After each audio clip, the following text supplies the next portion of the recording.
Get 5 coffins ready. Hey everyone, welcome to my guide for Sylvanus. Sylvanus is an immobile guardian in the SMITE who's only ever seen the support role, and focuses on dealing damage over time to enemies and healing his allies over time. You can bring Sylvanus to the solo lane, but the long and short of that is, you go the starter item Mannequin Scepter, and this gives you insane wave clear early on, and you try and snowball that into a big lead, building mostly damage. But to be honest, this is pure cheese, and he's really just a support.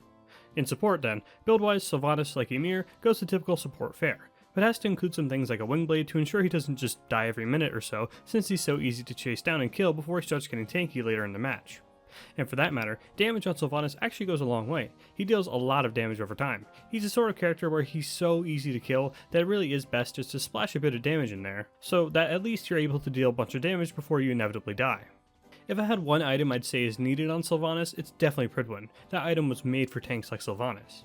Relics wise, like with Ymir previously, you really want a defensive relic first, to make sure you get through that laning phase in one piece.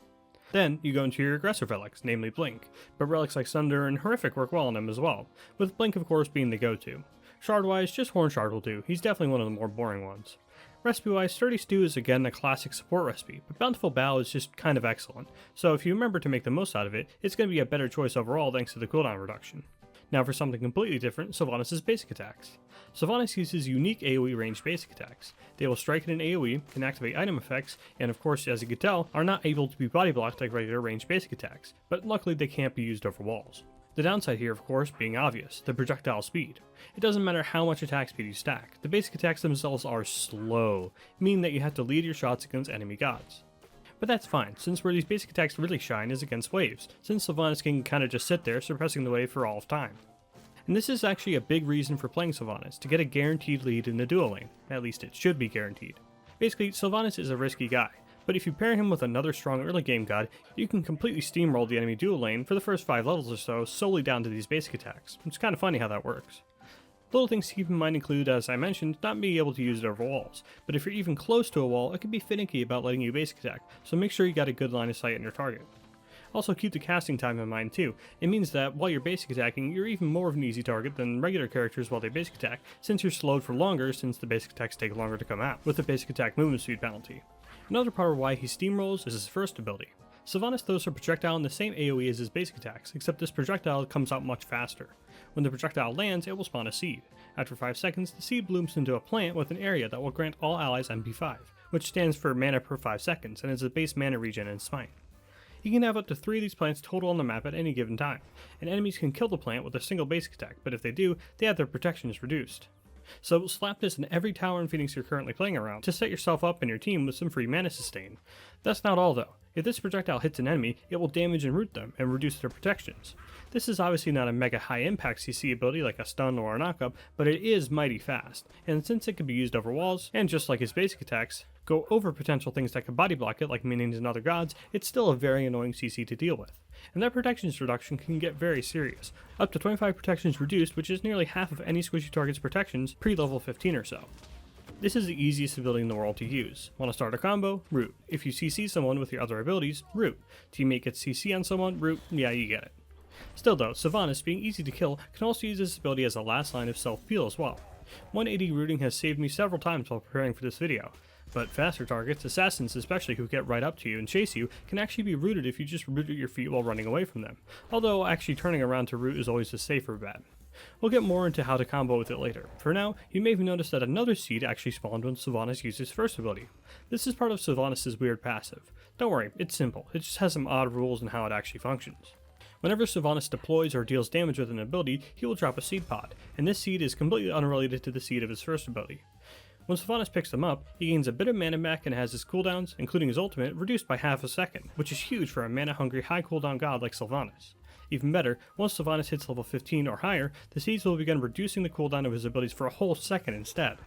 That's great, but it's when the seeds spawn where it gets inconsistent. You can one on the ground for a free seed pod. What is this, oak? But when you hit an enemy with the ability, it'll still only drop 1 seed. This is technically since the passive says deploys or hits an enemy with the ability. So since you're just hitting an enemy, not deploying it I guess, well, there you go, 1 seed. Luckily though, this means that if you hit multiple enemies, in this case minion waves, you'll be getting 3 whole seeds instead of just 1. Yes! I love how oak tastes. They do spawn right on top of each other though, so you kind of just have to know that 3 seeds spawned, because it looks just like one. And it's different for all of his abilities, so I'll mention the interactions as we talk about them. All you need to know about the seed pods themselves is that they're very good. Pick them up whenever you can and never forget about them. They make a massive difference, especially in the later stages of the match thanks to that bonus cooldown reduction. An ability that makes the seeds harder to get is his second ability. Sylvanus deploys Wisps to every ally and enemy in an AoE around himself, and these Wisps will track enemies and allies no matter what, so long as they are in the area when Sylvanus activated the ability, meaning that if you choose someone and then they use a movement ability to get away from you, the Wisps will still track them. Enemies are dealt burst damage and then a light damage over time, and allies get a burst heal and then a light heal over time. Sylvanus can deal damage to enemy minions and heal his own minions, but only using this ability on ally and enemy gods will result in a passive seed pod being dropped. That and the pitiful damage you see here should indicate to you that using this ability on minion waves, it's really not the move. You really only want to use this ability on gods. But don't forget to heal up your own minions while saving a minion wave for your teammate. You know, like a good support. Allies and enemies being spread around Sylvanus is what makes the seeds a little more difficult to make the most out of. You can usually only grab one of the seed pods per use of this ability since the people you hit with this ability will be spread out. Not a lot to say about this ability apart from the obvious stuff. You want to spam it on your teammates to keep them sustained up, grabbing a seed pod whenever you can to get some mana back after using it, and it's an easy go-to to just start applying some damage to enemies during combos. Don't forget just to throw it out for some damage sometimes too. Obviously in the late game you can't just walk up to people in 2, but while chasing down targets or while fighting in the early game, just walk in range and slam it for some unavoidable damage for the enemy while healing yourself. You also typically use this ability right after hitting your third ability. Sylvanus roots himself in place and fires a projectile, this projectile being able to go through walls and minions. Upon hitting an enemy god, the god will be stunned and pulled towards Sylvanus, but they do not take damage. And Sylvanus' passive will spawn a seed either at the maximum range of the pull if Sylvanus missed, or at the point of collision with the enemy if he hit it. So more than likely, whether or not you hit this ability, you'll be writing off that seed pod spawned by it. This is the other tool Sylvanus has to exert pressure on the enemy lane opponents, but this one is definitely more psychological. It's like Hercules or Anubis. Okay, sure, it's not guaranteed they'll hit their crazy CC ability, but I'm just going to stay far away from that guy just in case. In Sylvanus' case though, this ability is notorious for being one of the most difficult abilities in the game to hit. Part of that is psychological on the Sylvanus player's end. This is his best aggressive tool by a mile, and once it's down, Sylvanus is a sitting duck. Not only because now his best CC ability is down, but because Sylvanus roots himself in place to do it, so when enemies see that, hey, he didn't hit the ability, you're going to get jumped on like a trampoline, so there's a lot of pressure in hitting your pulls as Sylvanus. Then once you're a master, you can do ridiculous things like pull enemies as they dash away from you, like we saw Jeff Henla pull off all those years ago. That's all about hitting it raw though. You may wonder, hey, why not just root them in place with my first ability and then pull them? It is a pull after all, so it won't be affected by DR, whereas pulling and then rooting will result in a lower root duration thanks to DR. Well, for one, your pull will actually outrange the root, so relying on your skills with the pull rather than using the training wheels of the root means you have more effective range. Consider this scenario as well. You root your intended target and then go for a pull. Well, if you got the root on the enemy, that means they'll know you're going to get aggressive on them. So if you try for a pull, they're far more likely to have enough reaction time to use their purification beads and avoid the incoming pull altogether, or put themselves at enough distance with the movement ability to get out of the range of the pull entirely. But if you manage to hit a raw pull, sure, your opponent can still beads out of it, but it'll still pull them some distance before they can react, and cleanse the pull with their purification beads. And then from there, whether they cleanse the pull as you pulled them or after the pull was completed, you now have free range to chase back up to them, and then root them to keep the fight going. Not something you could do if you use your root every time to get a pull. The best part is, if you get a pull on someone who doesn't have access to their beads or movement ability, you get to follow it up with your ultimate. Sylvanus becomes CC immune and roots himself in place, then knocks up all enemies in an AoE around himself and inflicts a hugely powerful damage over time to all enemies with this ability, the main reason for a bit of power going a long way on Sylvanus. But it should be plain as day that the main draw of this ability is that huge knockup, usually teamed with the relic blink. It's a killer engage tool, especially against targets who lack movement abilities or their purification beads, because if Sylvanus ults you, it's full combo time, and if any of his teammates are paying attention, you're gone.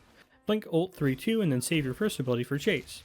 3 ult 2 and again save your 1 for chase. Sylvanus, being a small man on top of a slow tree though, can't always be aggressive like that, but that's fine since this ability is unreal defensively too. If the enemy team gets too aggressive trying to kill you, baiting them over to your team so you can knock them up, allowing your teammates to combo them is a classic move.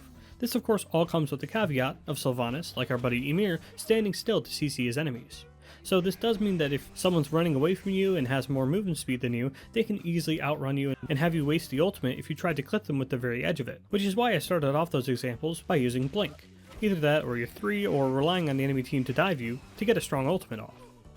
Sounds weak on paper, but think about it. What's the team gonna do? Not go on your teammates? All you need to do as a Sylvanus is assess the situation and decide whether you want to use the ultimate aggressively or defensively during specific fights. Since with some gods, like attack speed based hunters like Rom, they might not have the best follow up to this ability, so it'd be best if you save the ability for peel for those teammates. But team them up with a burst mage like Poseidon or a burst assassin like Susano or Pele, and boy howdy do you have some combos on your hands. So it'll take some time to learn what gods are going to combo best with Sylvanus, and some heads up assessments of your teammates' awareness to know if they know how to combo off your ultimate too, but never think that the ability is solely ever an offensive or defensive tool given the situation. You may have to switch on the fly how you want to use it as the fight progresses. As for the passive interaction, it's just like his second ability. It'll spawn a seed for every enemy god hit by the ability, meaning multi-god knockups can give you immense follow-up after a combo. Speaking of combos, here's some with Sylvanus. 1, 2.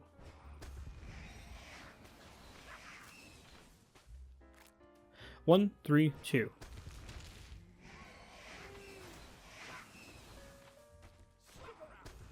3, 2, and chase with your 1. Blink, ult, 3, 2, and chase with your 1.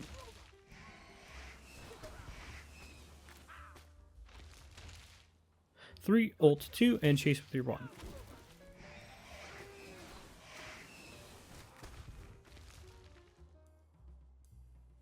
For ability leveling, you want your 1 at level 1. Don't forget to pick up the seed pod you drop, it's a big reason for getting this first. Then at level 2, if you have a ridiculously easy lane to fight, you can grab your 3 to start the pressure immediately, but if you want to be on the safe side, you can get your 2 at level 2. From there, it depends on your playstyle. If you intend on being more aggressive, you want to max your first ability first. And remember, this isn't just for raw damage, it's also down to the protections reduction on this ability to make your follow-up ultimate and basic attacks deal more damage, as well as enhance any damage your teammates bring to the table. If you intend on playing more defensively, you want to max your 2 first. This is definitely the safer option, but if you get behind, it's going to feel really bad. Then max your 3, then level the ultimate whenever you can. And on the note of getting behind on Sylvanus, it's a big problem for him. Sylvanus is the kind of character where you need to get momentum early and ride it out until the end of the match. You need to be tanky enough to blink in and do your full combo. You need to be able to get farm and lane without getting poked out or just straight up killed due to your mobility too. Sylvanus, when he gets behind, is a straight up bad god, even in his good matchups.